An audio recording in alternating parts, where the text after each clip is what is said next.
Bus station पर लड़की के साथ बनी घटना। शाम के करीब 7 बजे का समय था और शहर का पुराना बस स्टेशन हमेशा की तरह शोर और भीड़ से भरा हुआ था।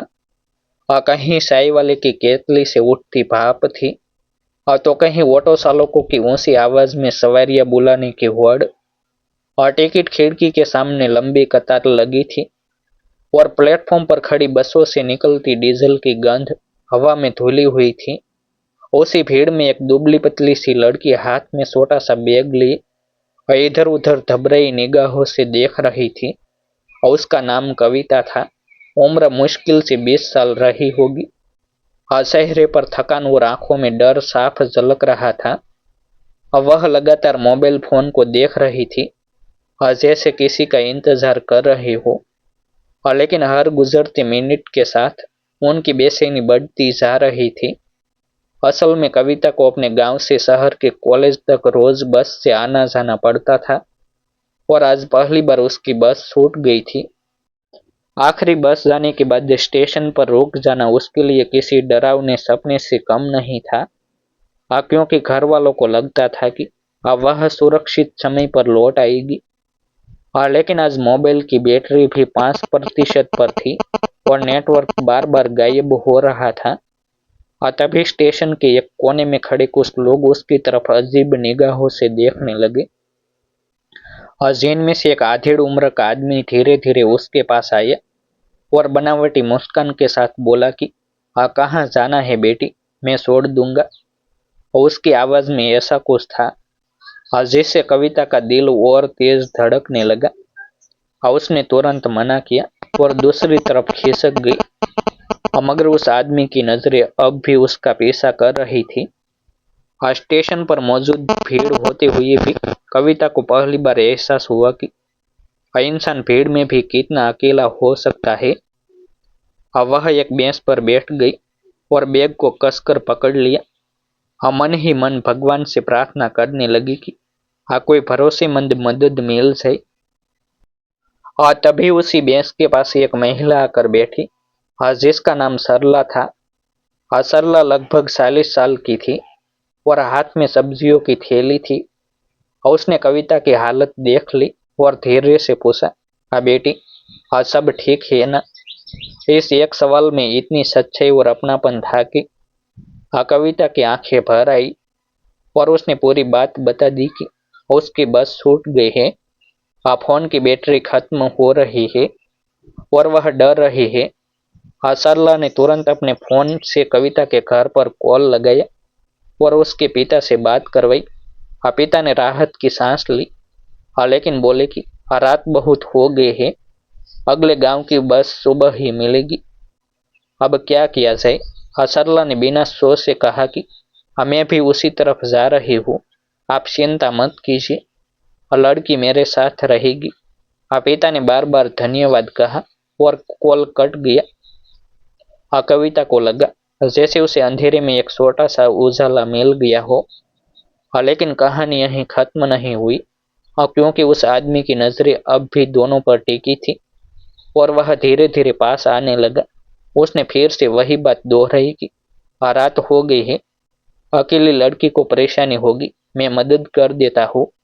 इस बार सरला ने सख्त आवाज में कहा कि हमें किसी की मदद नहीं चाहिए। आसपास खड़े कुछ लोग यह बातचीत सुनने लगे, लेकिन उस आदमी के चेहरे पर कोई झिझक नहीं थी, उल्टा वह और पास आ गया। इस स्थिति में कविता का दिल जोर जोर से धड़क रहा था और उसे लग रहा था कि कहीं कुछ गलत न हो जाए।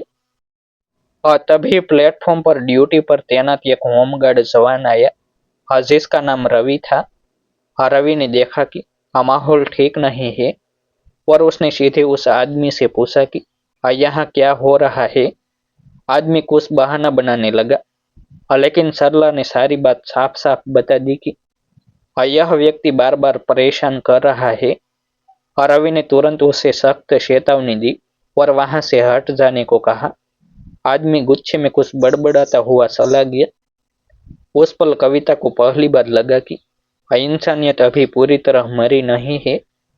स्टेशन की भीड़ में कुछ लोग ऐसे भी होते हैं जो बिना किसी लालच के मदद कर देते हैं, सरला ने कविता को अपने पास बैठाए रखा और उसे पानी पिलाया।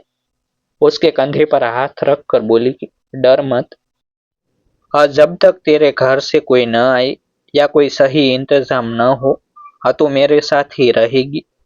यह सुनकर कविता की आंखों से आंसू बहने लगे। लेकिन इस बार वे डर के नहीं बल्कि राहत के आंसू थे। समय धीरे धीरे रात की तरफ बढ़ रहा था और स्टेशन की रोशनी पीली पड़ने लगी थी। कुछ दुकानें बंद हो चुकी थी और प्लेटफॉर्म पर भीड़ कम होने लगी थी। लेकिन सरला और रवि दोनों वहीं खड़े रहे, जैसे कविता के लिए किसी ढाल की तरह। तभी अचानक घोषणा हुई कि एक बस पास के कस्बे तक जाएगी, और जहां से सुबह गांव की बस मिल सकती है। सरला ने तुरंत रवि से पूछा कि क्या यह बस सुरक्षित है, और रवि ने कंडक्टर से बात करके पक्का किया कि बस में परिवार और महिलाएं भी होगी।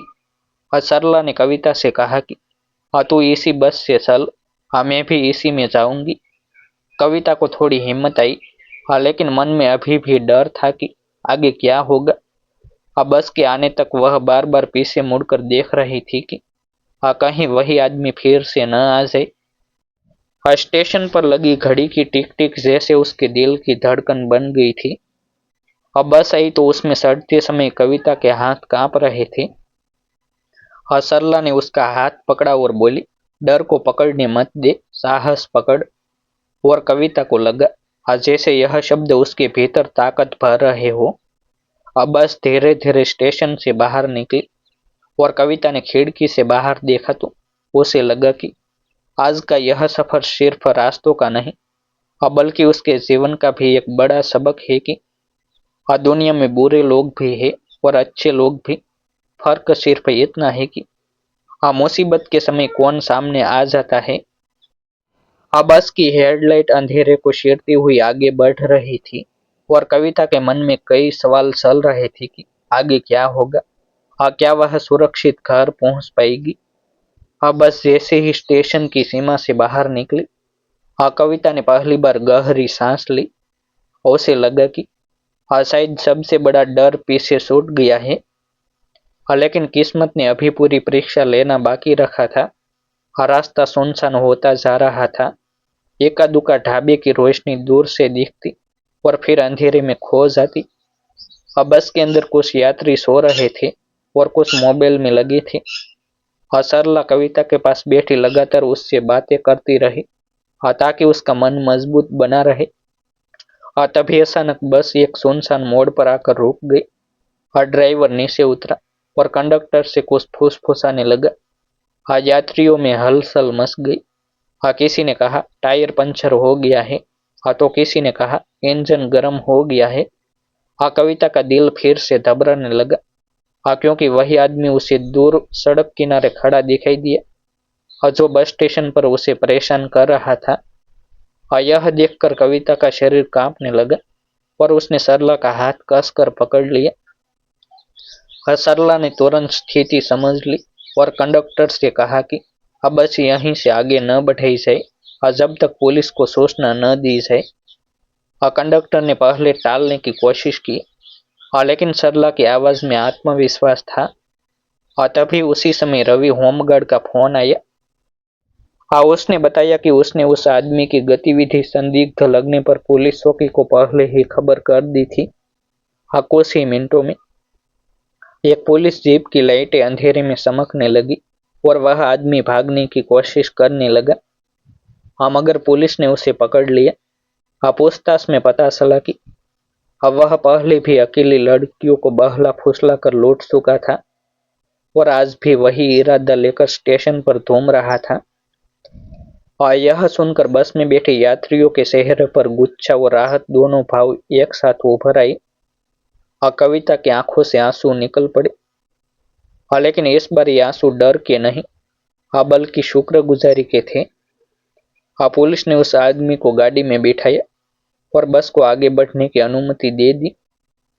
रास्ते भर सरला कविता को समझाती रही कि डर से भागने से बेहतर है असही लोगों पर भरोसा करना और समय पर मदद मांगना। कुछ घंटों बाद बस कस्बे पहुंची। जहाँ से सुबह गांव की बस मिलनी थी। सरला ने कविता को पास के महिला विश्राम गृह तक छोड़ा और खुद उसके पिता को फोन कर सारी बात बता दी। पिता के आवाज में डर के साथ गर्व भी था कि उसकी बेटी ने हिम्मत दिखाई और सही लोगों से मदद ली। सुबह जब कविता गांव पहुंची तो यह घटना पूरे परिवार के लिए एक चेतावनी और एक सीख बन गई कि सावधानी भी जरूरी है और इंसानियत पर विश्वास भी। कविता ने तय किया कि वह आगे से कभी अकेले डर में नहीं रहेगी, बल्कि जरूरत पड़ने पर आवाज उठाएगी। क्योंकि बस स्टेशन पर शुरू हुई वह रात उसके जीवन का एक ऐसा अनुभव बन गई थी जिसने उसे कमजोर नहीं बल्कि मजबूत बना दिया। और यही इस सत्य घटना का सबसे बड़ा संदेश था कि अंधेरे में भी अगर इंसानियत की एक छोटी सी रोशनी मिल जाए तो सबसे बड़ा खतरा भी हार मान लेता है। ऐसे ही नए नए वीडियो देखने के लिए हमारे YouTube चैनल सब्सक्राइब करें, वीडियो को लाइक करें और शेयर करें।